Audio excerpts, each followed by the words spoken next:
এই ভিডিঅ'টোত আমি ভাৰতৰ উপকূল অঞ্চল সম্পৰ্কে আলোচনা কৰিবলৈ লৈছোঁ।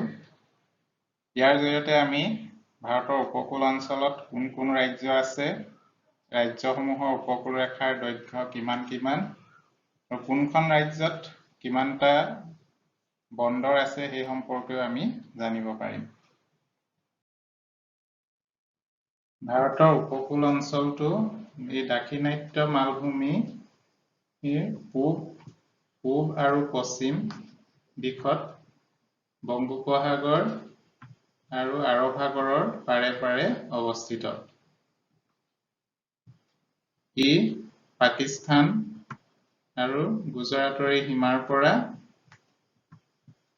দক্ষিণে কন্যাকুমাৰীলৈকে আৰু পূবে বাংলাদেশ আৰু পশ্চিম বংগৰ সীমা গংগা মোহনাৰ পৰা কন্যাকুমাৰীলৈকে বিস্তৃত।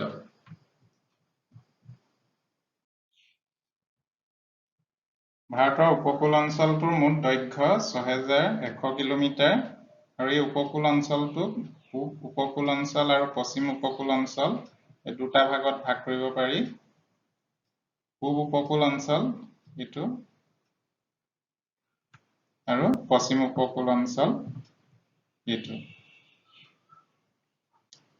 পূব উপকূল অঞ্চলটো বংগোপসাগৰ আৰু পূৰ্বঘাট পৰ্বতৰ মাজত অৱস্থিত। ইয়াৰ দৈৰ্ঘ্য ২,৭১৮ কিলোমিটাৰ আৰু প্ৰস্থ ১০০ৰ পৰা ১২০ কিলোমিটাৰ। পশ্চিম উপকূল অঞ্চলটো আৰৱ সাগৰ আৰু পশ্চিম ঘাট পৰ্বতৰ মাজত অৱস্থিত। ইয়াৰ দৈৰ্ঘ্য ৩,৩৮২ কিলোমিটাৰ আৰু প্ৰস্থ হ'ল ১০ৰ পৰা ৮০ কিলোমিটাৰ। পশ্চিম উপকূল অঞ্চলটো গুজৰাট উপকূল অঞ্চল, কঙ্কণ উপকূল অঞ্চল, কানাড়া উপকূল অঞ্চল আৰু মালাৱাৰ উপকূল অঞ্চল এইকেইটা ভাগত বিভক্ত কৰা হৈছে।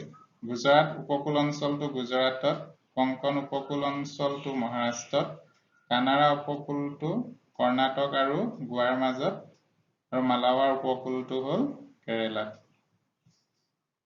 ঠিক তেনেদৰে পূব উপকূল অঞ্চলটো উৎকল উপকূল অঞ্চল, উত্তৰ চৰকাৰ উপকূল অঞ্চল আৰু কৰমণ্ডল উপকূল অঞ্চল এইকেইটা ভাগত বিভক্ত কৰা হৈছে।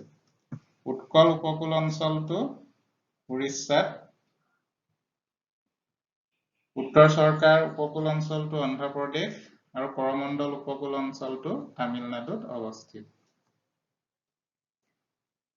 পূব উপকূল অঞ্চলটো দক্ষিণ ভাৰতৰ আটাইবিলাক প্ৰধান নদীয়ে সৃষ্টি কৰা সমভূমি আৰু বৰ-দ্বীপৰ দ্বাৰা গঠিত, সেয়েহে ই পশ্চিম উপকূলতকৈ বেছি বহল আৰু সাৰুৱা।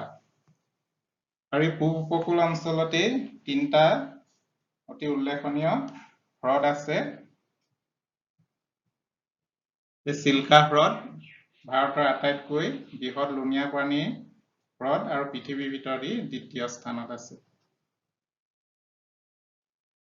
কোলাৰ হ্ৰদ এইটো অন্ধ্ৰপ্ৰদেশত অগভীৰ আৰু বিশুদ্ধ পানীৰ ফালৰ পৰা এছিয়াৰ ভিতৰত বৃহৎ হ্ৰদ। আৰু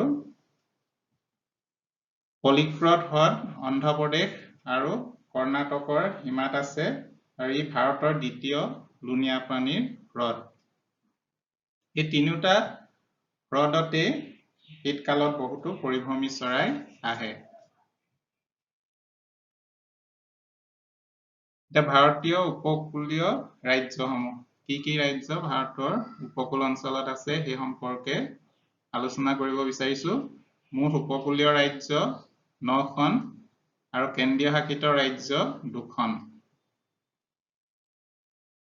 ৰাজ্য অনুসৰি উপকূল ৰেখাৰ দৈৰ্ঘ্যসমূহ: গুজৰাট 1600 কিলোমিটাৰ, দমন আৰু দিউ কেন্দ্ৰীয় শাসিত অঞ্চল 12 কিলোমিটাৰ, মহাৰাষ্ট্ৰ 720 কিলোমিটাৰ, গোৱা 160 কিলোমিটাৰ, কৰ্ণাটক 300 কিলোমিটাৰ, কেৰেলা 590 kilometre, Tamil Nadu 1074 kilometre, Puducherry 30 kilometre, Andhra Pradesh 974 kilometre, Orissa 480 kilometre আৰু পশ্চিমবংগ 158 কিলোমিটাৰ।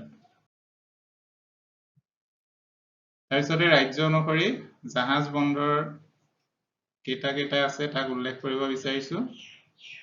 গুজৰাটত 40টা আছে, দমন আৰু দিউত 2টা আছে, মহাৰাষ্ট্ৰত 53টা, গোৱাত 5টা, কৰ্ণাটকত 10টা, কেৰেলাত 13টা, তামিলনাডুত 15টা, পুডুচেৰীত 1টা, অন্ধ্ৰপ্ৰদেশত 12টা, উৰিষ্যাত 2টা